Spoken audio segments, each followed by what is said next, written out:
पौराणिक कथा के अनुसार पुरातन काल में एक शिकारी था जिसका नाम चित्रभानु था।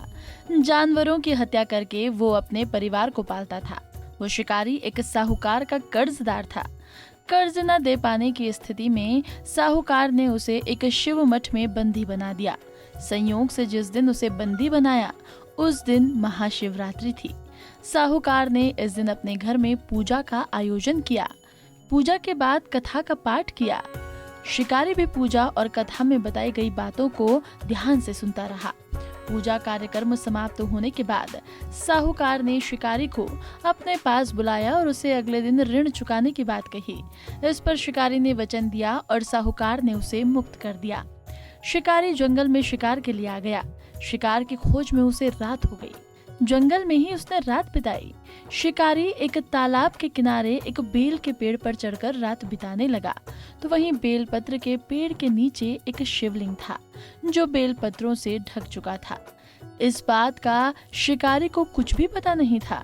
आराम करने के लिए उसने बेलपत्र की कुछ शाखाएं तोड़ी। इस प्रक्रिया में कुछ बेलपत्र की पत्तियां शिवलिंग पर गिर गईं। शिकारी भूखा प्यासा उसी स्थान पर बैठा रहा। इस प्रकार से शिकारी का व्रत पूरा हो गया। तभी गर्भाणी हिरणी तालाब पर पानी पीने के लिए आई। शिकारी ने धनुष पर तीर चढ़ाकर हिरणी को मारने की कोशिश की कि तभी हिरणी बोली कि मैं गर्व से हूँ, शीघ्र ही बच्चे को जन्म दूंगी। तुम एक साथ दो जीवों की हत्या करोगे, ये उचित नहीं होगा।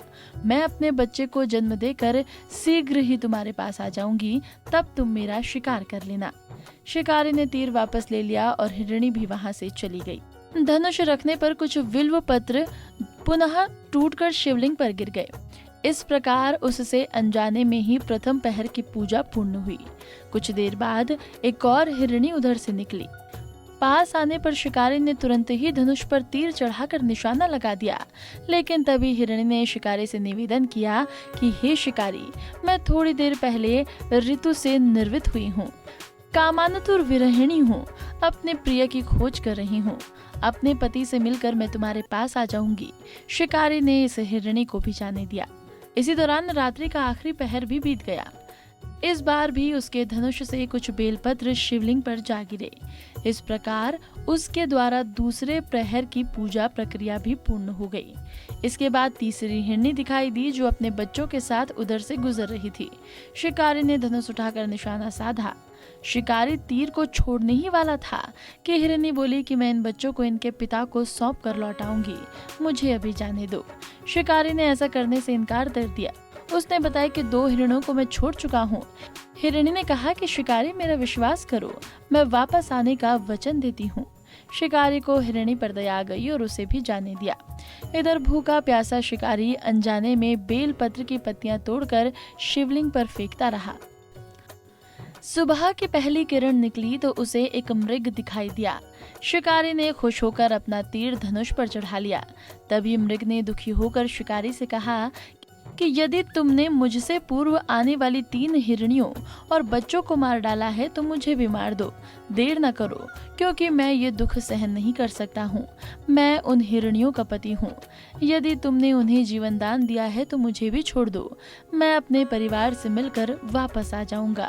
शिकारी ने उसे भी जाने दिया। सूर्य पूरी तरह से निकल आया था और सुबह हो चुकी थी। शिकारी ने अनजाने में ही व्रत, रात्रि जागरण, सभी प्रहर की पूजा और शिवलिंग पर बेलपत्र चढ़ने की प्रक्रिया पूरी हो चुकी थी।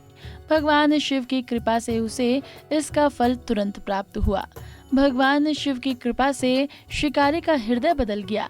शिकारी का मन निर्मल हो गया। कुछ देर बाद ही शिकारी के सामने संपूर्ण मृग परिवार मौजूद था ताकि शिकारी उनका शिकार कर सके। लेकिन शिकारी ने ऐसा नहीं किया और सभी को जाने दिया। महादेव तो अनजाने में किए गए व्रत का भी फल दे देते हैं, पर वास्तव में महादेव शिकारी की दया भाव से प्रसन्न हुए। अपने परिवार के कष्ट का ध्यान होते हुए भी शिकारी ने मृग परिवार को जाने दिया। ये करुणा ही वस्तुतः उस शिकारी को उन पंडितों एवं पुजारियों से उत्कृष्ट बना देती है जो कि सिर्फ रात्रि जागरण, उपवास एवं दूध, दही और बेलपत्र आदि द्वारा शिव को प्रसन्न कर लेना चाहते हैं। इस कथा में सबसे महत्वपूर्ण बात यह है कि इस कथा में अनजाने में हुए पूजन पर विशेष बल दिया गया है। इसका अर्थ ये नहीं है कि शिव किसी भी प्रकार से किए गए पूजन को स्वीकार कर लेते हैं, लेकिन ये भी सच है कि भोलेनाथ जाने या अनजाने में हुए पूजन में भेद नहीं करते। वास्तव में वो शिकारी शिव पूजन नहीं कर रहा था। इसका अर्थ ये भी हुआ कि वो किसी तरह के किसी फल की कामना भी नहीं कर रहा था। उसने मृग परिवार को समय और जीवन दान दिया, जो कि शिव पूजन के समान है। शिव का अर्थ ही कल्याण होता है। उन निरीह प्राणियों का कल्याण करने के कारण ही वो शिव तत्व को जान पाया और उसका भगवान शिव से साक्षात्कार हुआ। महारात्रि के दिन शिकारी द्वारा पूजन की विधि पूर्ण करने के कारण उसे मोक्ष प्राप्त हुआ। शिकारी के मृत्यु होने पर यमदूत उसे लेने आए तो शिवगणों ने उन्हें वापस भेज दिया। शिवगण शिकारी को लेकर शिवलोक आ गए।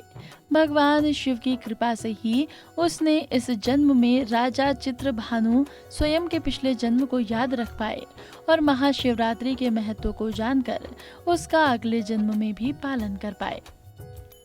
कुंडली टीवी डेस्क से तान्या की रिपोर्ट। इसी तरह की और भी जानकारी लेने के लिए हमारे चैनल को सब्सक्राइब करें और नई वीडियो की नोटिफिकेशन के लिए बेल आइकॉन दबाएं। अगर आप ये वीडियो फेसबुक पर देख रहे हैं तो वीडियो को लाइक और शेयर करें। साथ ही अपनी राय कमेंट बॉक्स में जरूर बताएं।